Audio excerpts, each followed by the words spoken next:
He kōna ipurangi tēnei nā te reo irirangi o Aotearoa.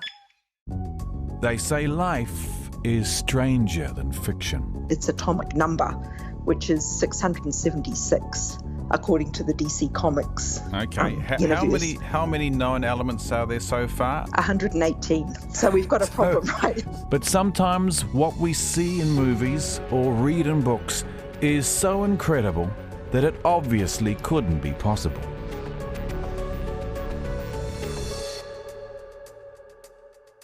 Or could it?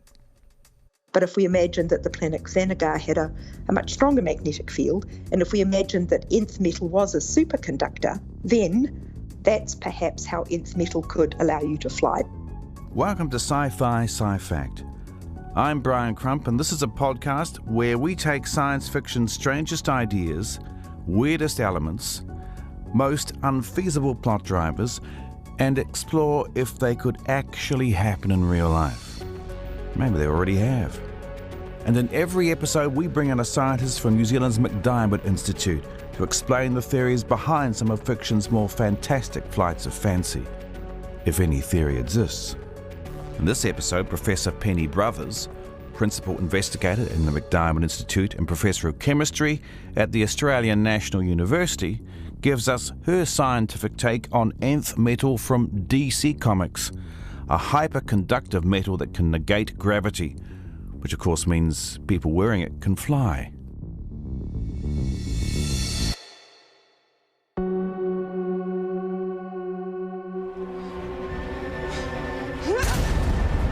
It's Nth Metal, Supergirl! No, my struggle. I'm not struggling! I'm flying! Do you know much about DC Comics? Are you a fan? No, I'm not a comic person. What attracted me to talk about Nth Metal is because I'm a chemist, and in particular I'm an inorganic chemist, and we play in the periodic table. So we use elements from all over the periodic table to do our work. And the idea of a brand new metal that had these weird and wonderful properties was kind of intriguing to think how that might fit in with other elements in the periodic table. Well, so I don't know much about the comics, but a little bit of reading tells me about some of the weird and wonderful things that this metal can do. What are some of the things it can do? Was I right in saying it's got anti-gravity properties? Yep, anti-gravity, and allows people to pick up things that are, much heavier than you could normally pick up and carry. What else does it do? It apparently can produce blasts of energy. It can increase the wearer's strength. It can protect people from extremes of temperature. So apparently if you're in a cold environment, Nth Metal will generate heat, and if you're in a super hot environment, it'll cool you down. It can speed wound healing, and it can be a bit like a starfish. Apparently it can help people regrow missing body parts. Gets even better than that. It's got anti-magic property. Yeah. What can't it do? Yep. What can't it do? Well, that's exactly right. It could anti-magic properties. Hang on. And not magic. All that stuff you've just told me is not magic. No, as far as DC Comics is concerned, it's got anti-magic properties. Like what? Apparently it can disrupt ghosts and spirits. Yep. Right, by telling them they don't exist. Well, who knows? I mean, that's what I usually do. Yes, yes, exactly. But maybe we take a tablet of Nth Metal and we suddenly are much more rational. That's right.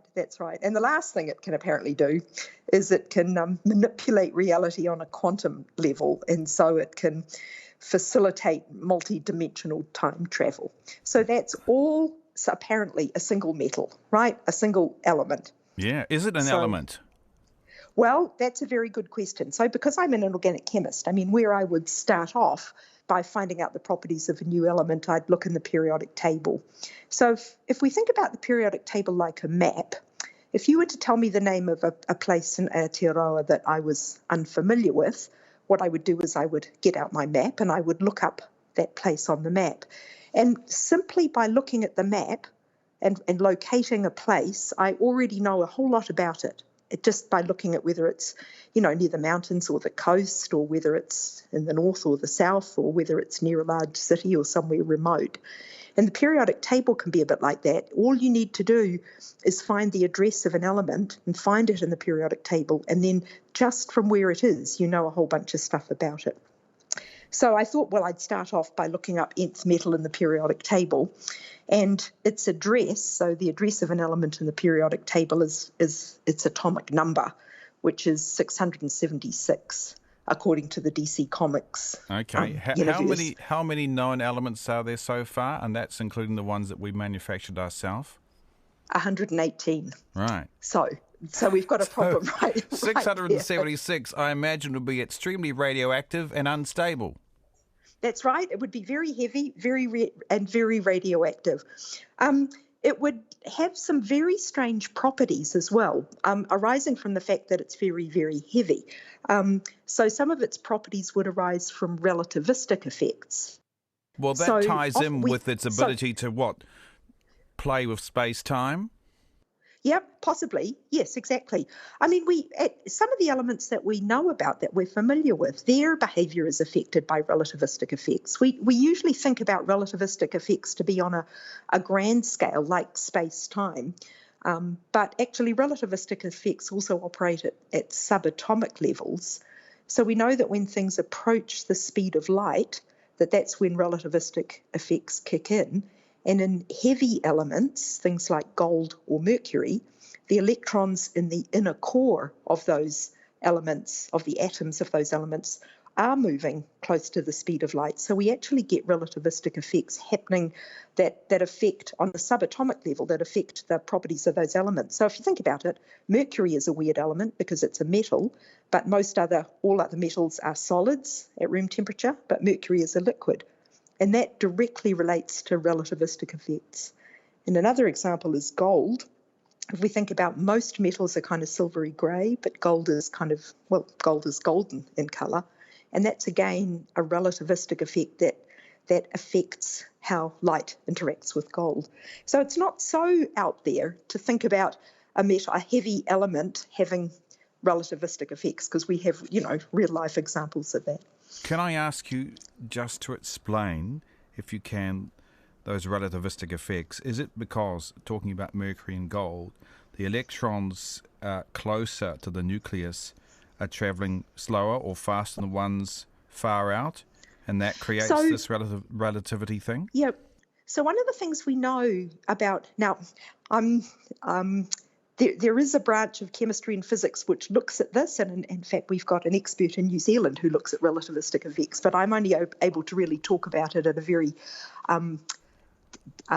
superficial level. That's all right. I can only understand it at a very superficial level as well. Yeah. So there you go. Basically those electrons are moving very, very fast, and one of the things that happens with relativistic effects is you get contractions in distance, which means that actually that relativistic contraction occurs in the core of the electron cloud in the atom.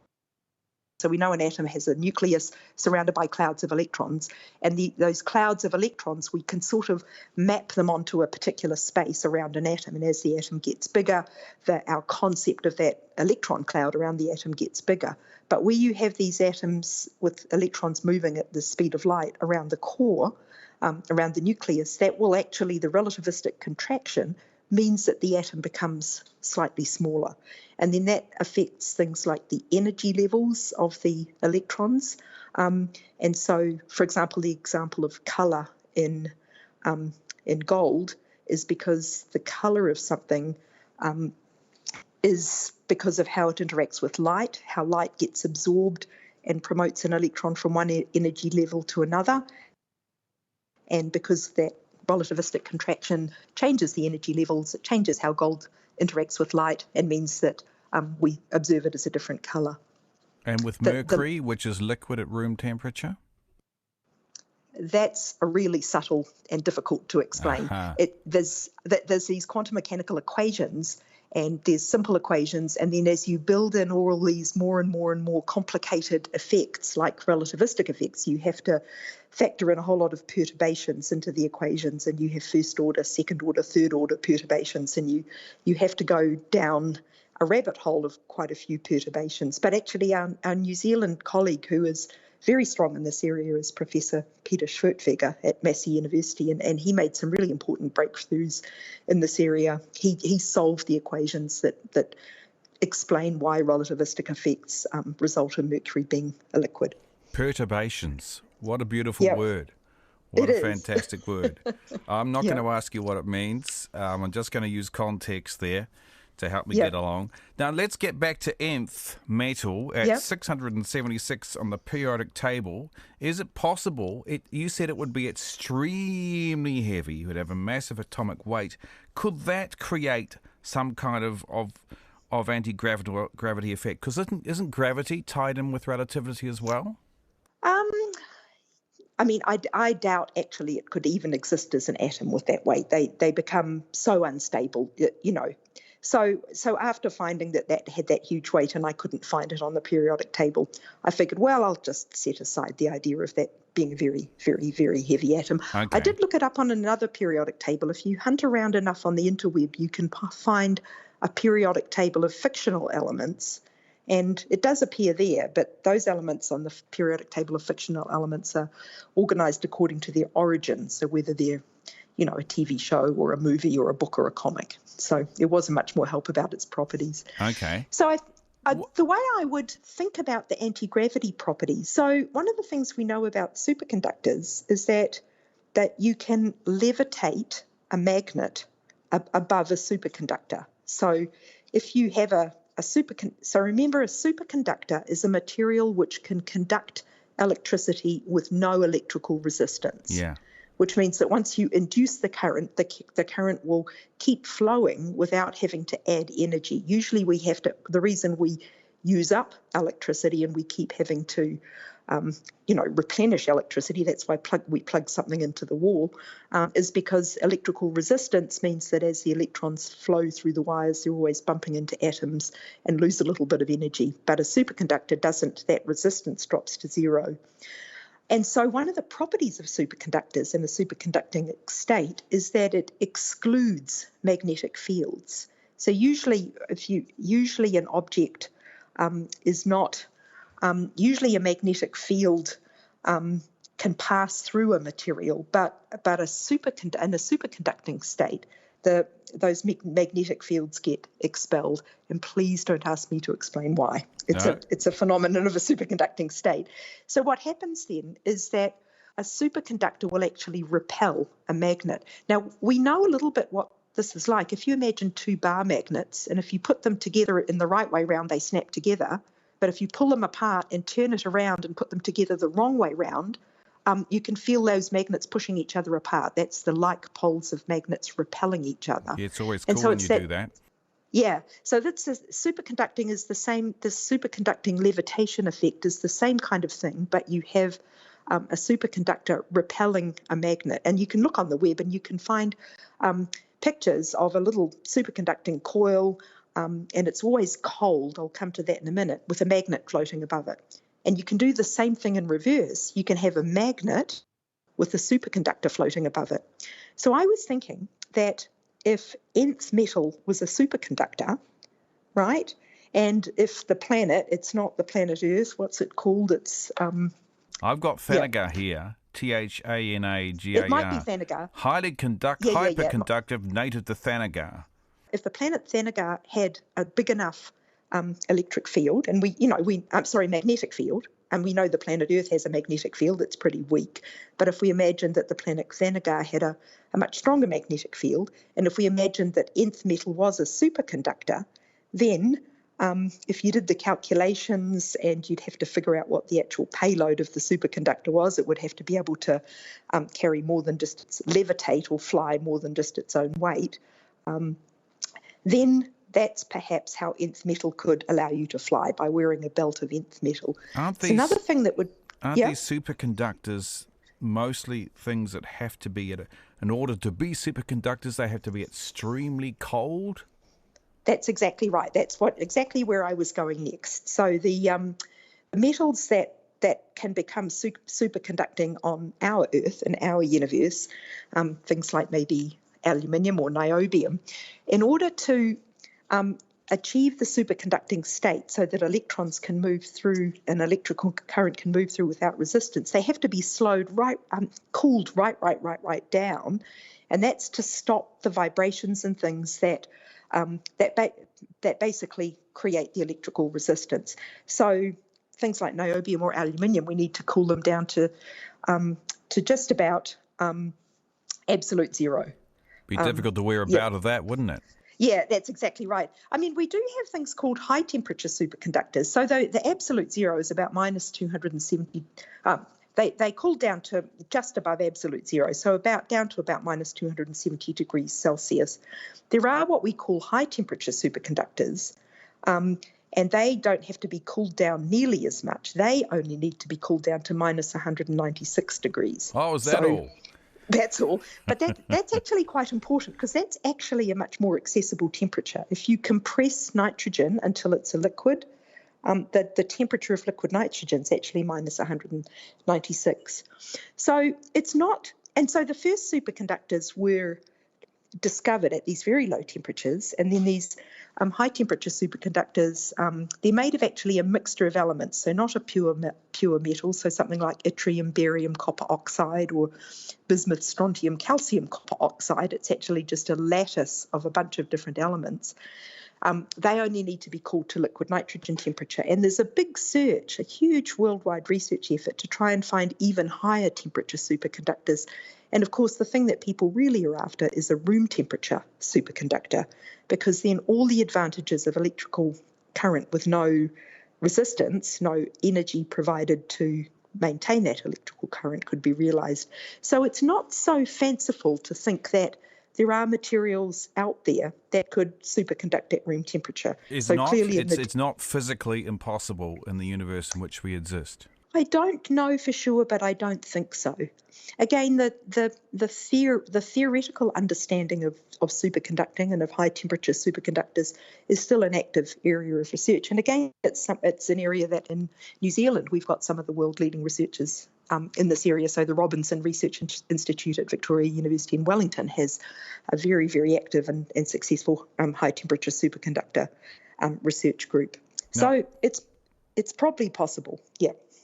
Penny, I was thinking of magnets and levitation, and because I'm a bit of a train buff, I was thinking of what I think are, if they are not already potentially the fastest trains we might have, and those are the maglev trains that some people are working on, which I think don't run on rails. They actually float on a magnetic field. That's exactly right. So back in the olden days last year, I had a trip to China, went to Shanghai, and I took the train from the airport, Shanghai airport, into town, and it was the maglev train. That was the very first maglev train, and I could watch the speed counter in the passenger cabin get up to 300 kilometres an hour. And that's exactly right. It uses magnetic levitation, but it doesn't use the superconducting effect to create that levitation. Basically what it does is it still uses magnetic levitation, but it uses the kind of magnetic levitation or magnetic repulsion that we get when we try and put the wrong ends of two magnets together. So it's got two sets of magnets. It's got a magnetic track which repels magnets that are on the underside of the train, and that levitates it. And then it has another set of magnets that actually propel it forward. So it's the same concept. It does actually use superconducting magnets to generate the magnetic field in the track, but not to actually get it's called the Meissner effect, that effect that you get where superconductors will levitate. So again, the concept of using magnetic levitation to fly is not so fictional. It's again, to make it work like in the DC Comics universe where the superhero can fly through the air, you would need a big magnetic field like the magnetic field of a planet. But we already know on the planet Earth in our universe that objects can magnetically levitate. And again, this this train won't be sort of high above the track. All it needs to do is be levitated just enough to reduce the friction. Penny, there's so many other aspects to Nth we could discuss in so little time. I want to throw a couple at you. One is healing properties. Now, that doesn't sound so far-fetched, because I'm pretty sure that silver, I don't think this is just some new age thing, there is some antibacterial property to silver. Am I right? Yes, that's right. That's right. So I think the healing that Nth Metal can do is it can speed the healing of wounds. And we know there are a lot of materials, like you say, silver has antibacterial properties that can do that. It can also allow its user to regrow missing body parts. And that's another really active area of materials research. So people are looking at self-healing materials.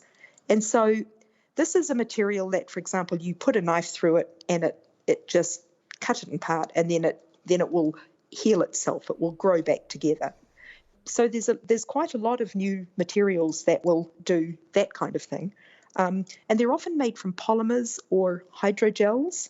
They're polymers that have a lot of water in the structure, and usually the forces that hold those polymers together are kind of weak. I mean, an example of a hydrogel is just jelly, ice cream and jelly, and it's made with gelatin and water basically, and you've got this gel, and then you cut a piece or put your spoon into a piece of jelly, and then it looks like the two parts go back together, but they don't go back together completely. Yeah. So these more sophisticated hydrogels that can do self-healing, they kind of have intermediate properties that the bonds are not so strong that you can't cut them, but they are strong enough that when they regrow, they're as strong as they were before. But they also need to have some sort of a memory to go back to the form that they were before. Yeah, that's exactly right. That's exactly right. And that's the part that's really difficult. So we know that there are some animals that can regenerate. So, for example, starfish can regrow from a limb. There's these axolotls. Now, that's a lovely word. It's a lovely Scrabble word. Yes. Are these yes, kind of they regrow salamanders. limbs, don't they? Yeah, they can regrow limbs. They can regrow parts of their spine. And the really important thing about that is the differentiation. So it's one thing to have a self-healing material that if you damage it, it can regrow. I mean, we can do that a little bit. A cut heals, right? We get a cut in our skin. Our skin can self-regenerate, but other organs can't. And the really important thing is that ability in regrowing for differentiation.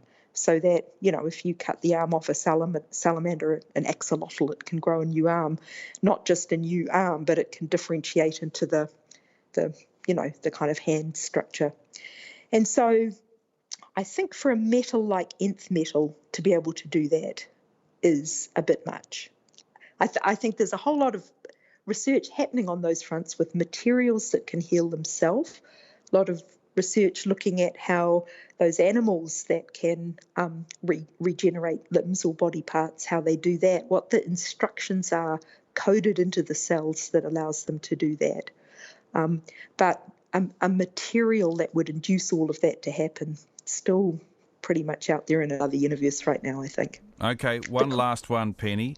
Interdimensional travel. How can any metal do that? I mean, I've heard about, quantum entanglement, but that's at the quantum level. We're talking about the supercomic level. So the good thing about the supercomic level is the normal laws of physics don't apply.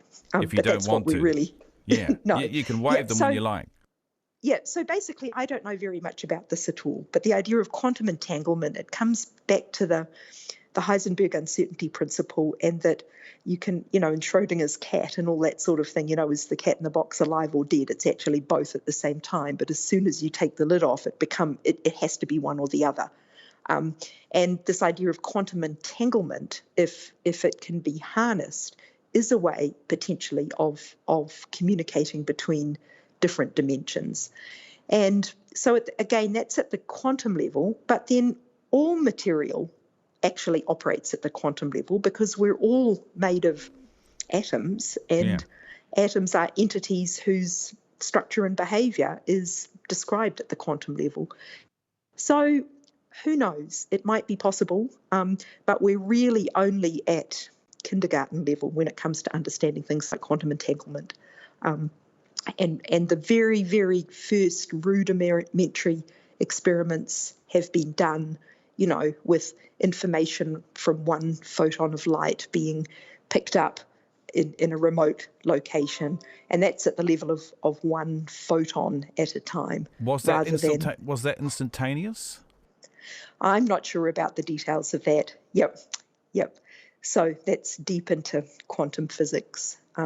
But it's the kind of ideas that, if you expand it out, could end up creating an understanding of multi-universe travel. Some of the things I think about sometimes, my grandparents were born in the very late 19th century.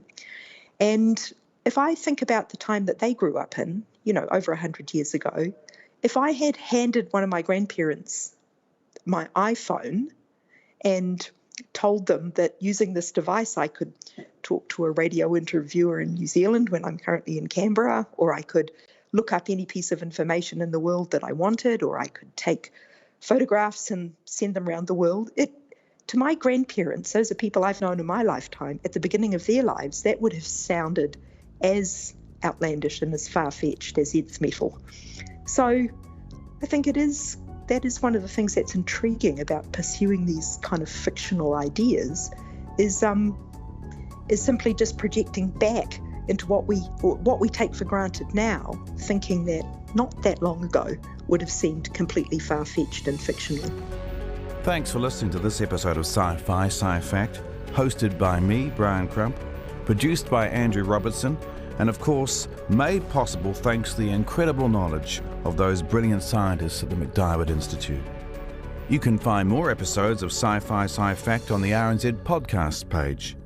RNZ Podcasts are also available on Apple Podcasts, Google Podcasts, Spotify, iHeartRadio, or pretty much wherever you might find your podcasts. And make sure to follow us so you don't miss out on any new episodes.